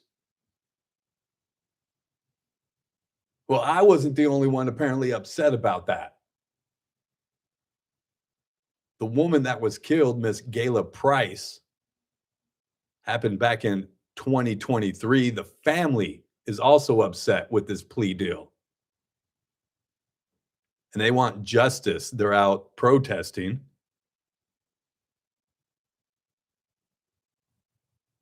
Her sister, Margaret Price, said, we told him, we want a trial. And the next day, what do? They slap him on the hand. I don't get the justice. I don't. Again, she was killed in an auto accident driving home from the grocery store when she was struck head on by 18-year-old Kareem Rayad as he was going 100 miles per hour. Her car went airborne, and he's only doing 8 years in prison. And if this happened back in 2023, that means he's what, already done 3 years? Pfft, the dude's going to get out next year. Driving around town. And she swears the woman that was killed, Gayla, her daughter says, I was hugged, I was looked in the eye from day one, said there would never be a plea deal ever. And they want to be heard. They were again out protesting Monday outside the county courthouse. They don't believe this is justice. The district attorney says the deal is based partly on, quote, likely trial and sentencing outcomes.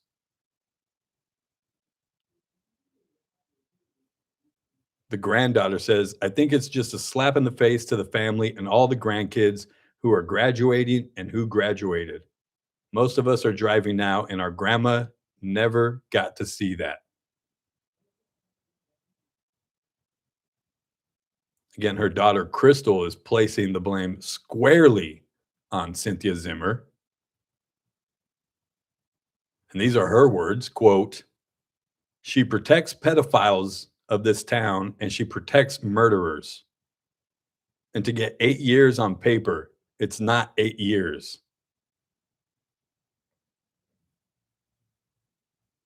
They believe the entire county justice system is failing its residents.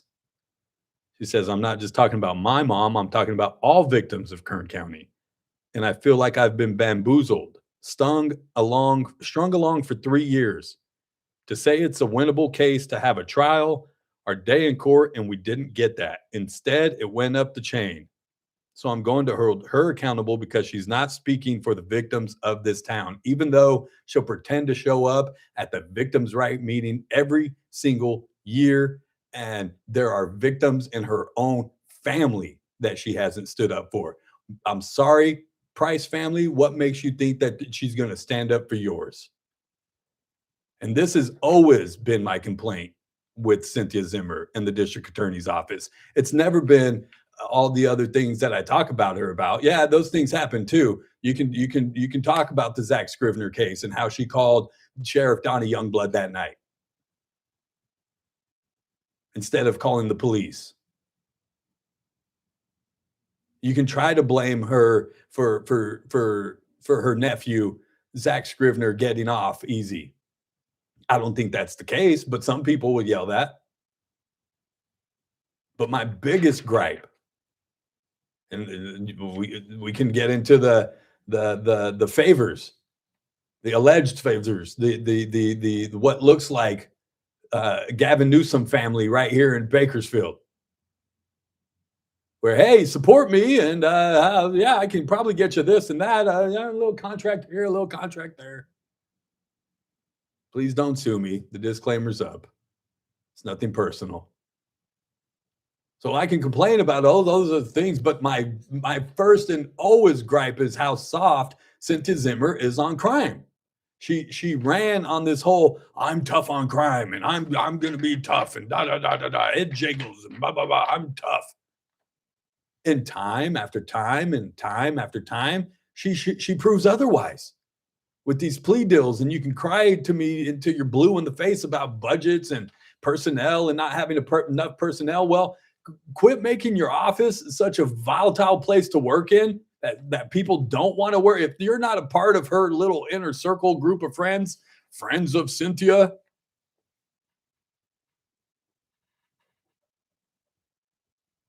then I hear it's a very, very difficult place to work. So much there's lawsuits against the county from former employees that went on and left Kern County and are like number 2 at third district attorney's office now.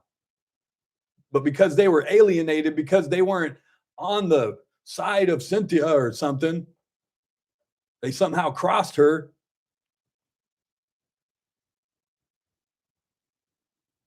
It became a hostile work environment. Oh yeah, there's a lawsuit there. You don't believe me? Just go look it up. The paperwork is filed. I only speak in facts. I don't want to be threatened about getting sued again. It's not fun when the boss calls you in and says, JR, what are you talking about? And I tell them, and then they say, well, they're saying this. I said, well, I got the paperwork to prove it, sir.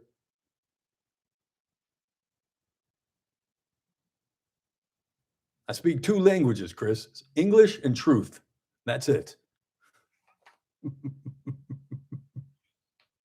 And dad jokes. Sarcasm. But this woman has been soft on crime since day one.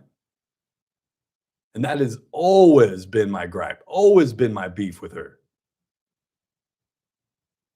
I need somebody that's really tough on crime, that isn't going to take a plea deal and blame it on budgets and not enough manpower when you've chased off half the staff. No, we need a district attorney that's going to truly, and not just at the annual meeting, at the annual march every year, pretend to care about victims. No, somebody that's actually gonna take these kind of cases to trial and not let some 18-year-old off that's high, going 100 miles down the road, crashing and killing grandma off. Kid's going to be out before he's even 25.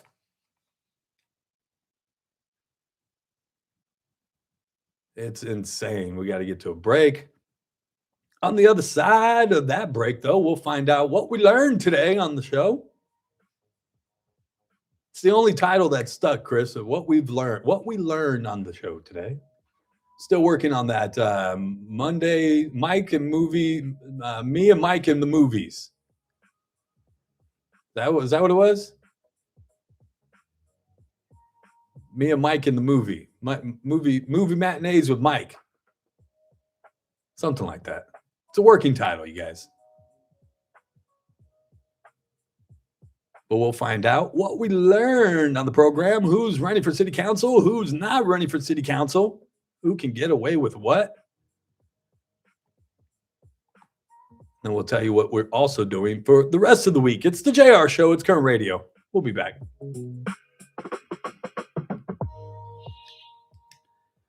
Kern Radio, News Talk 96.1 and AM 1230, KERN.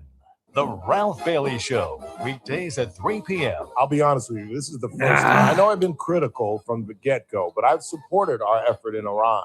This is the first time where I really don't see an off-ramp. What's in a whiskey sour? Believe that the Iranians are going to sign an agreement? They're going to just hand over their uranium? This could become a small... What was that? Deuce came from code 502? Hold on.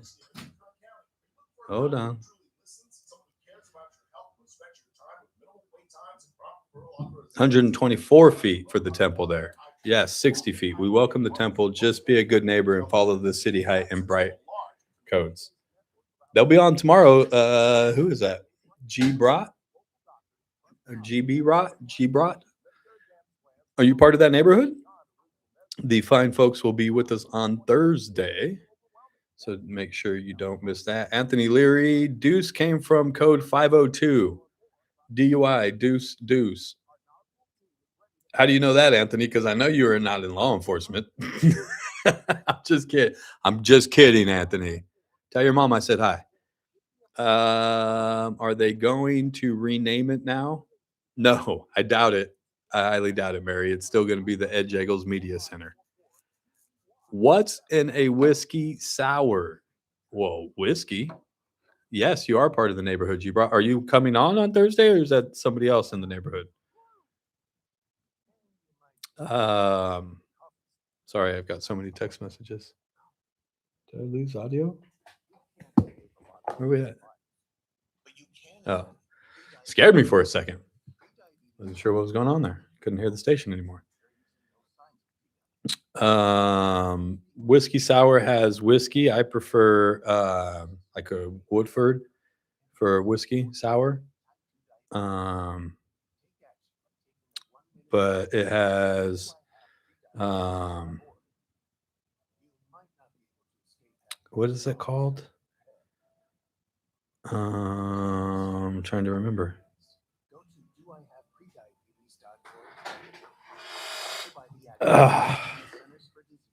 And now it has egg white, if it's a good one. If it doesn't have an egg white, then it's not a good one.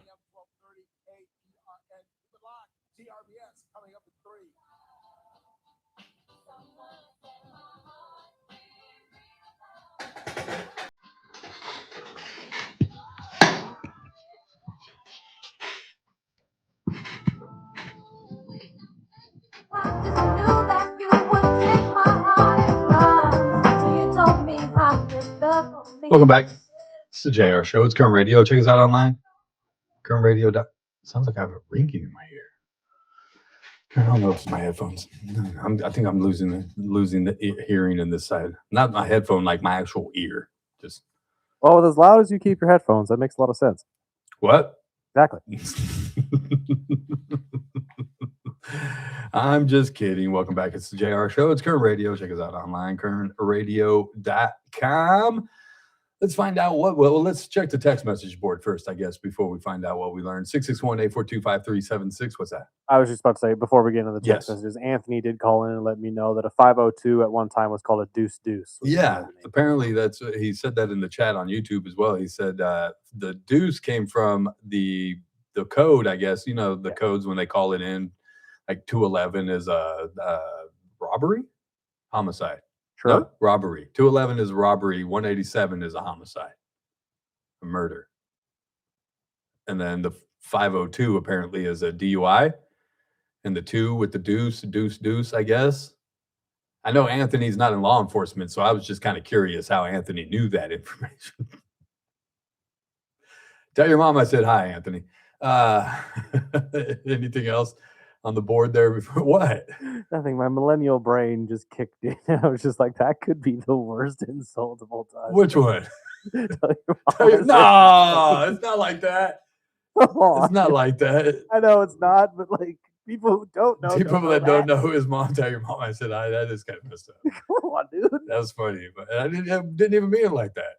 I love his mother. You did it, but just my millennial mind goes straight there. Deborah is a great woman. Text She's a messages, I great apologize. woman, a great woman in the community. Mrs. Leary there.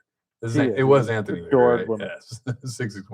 661-842-5376 if you want to chime in. What you got there? The whole DUI process is my biggest pet peeve. Why are we doing my checkpoints when there are no consequences? The only reason for the checkpoints is OT for the officers, and it grants money and grant money, so they see it as free. So frustrating. It is frustrating. I think they did one over the weekend and it only netted 4 cars being impounded, something like that, and a couple. Doesn't help when you tell us that there's going to be. And that's the thing is they have to. It's kind of like that CHP officer. He's supposed to tell me that he's there. Keep trying to cycle it around to that. I'm going to get out of this, Chris. I'm going to get out of this. But no, I guess that's part of it is they have to make the announcement of, hey, somewhere in the city, we're going to do a DUI checkpoint.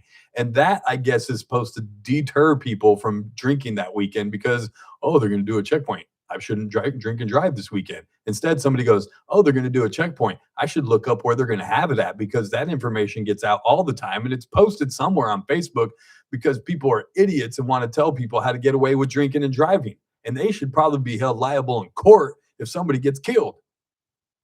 Just saying.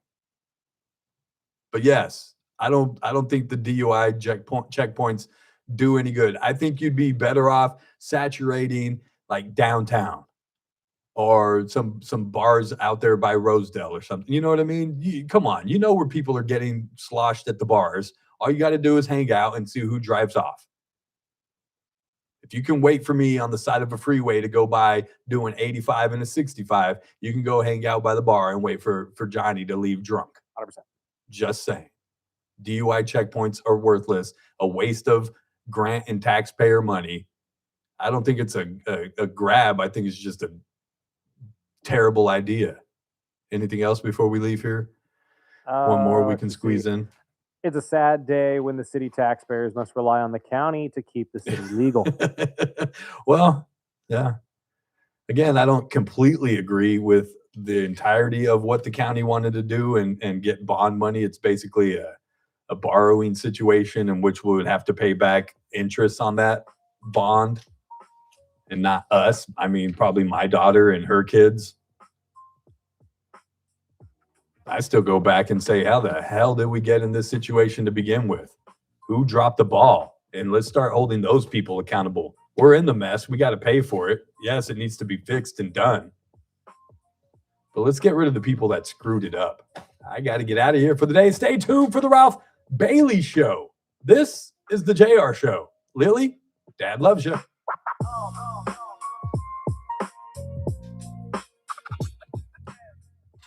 Kern Radio, AM 1230, KERN, 96.1 FM, K241CI Bakersfield. What's And today, a very Tuesday? I was general going to say media stick station. around for Teresa Goldner, but I think she's off today. Simple syrup. If it has egg white in it, then it's called a An end to Boston Israel's sour. Lebanon Really? occupation is part of the interim I'll have to deal remember with that. the 'Cause I U.S. always just say Iranian whiskey state sour and they put television egg in it. was quoted Foreign Minister Abbas Araghchi saying the end of the Iran war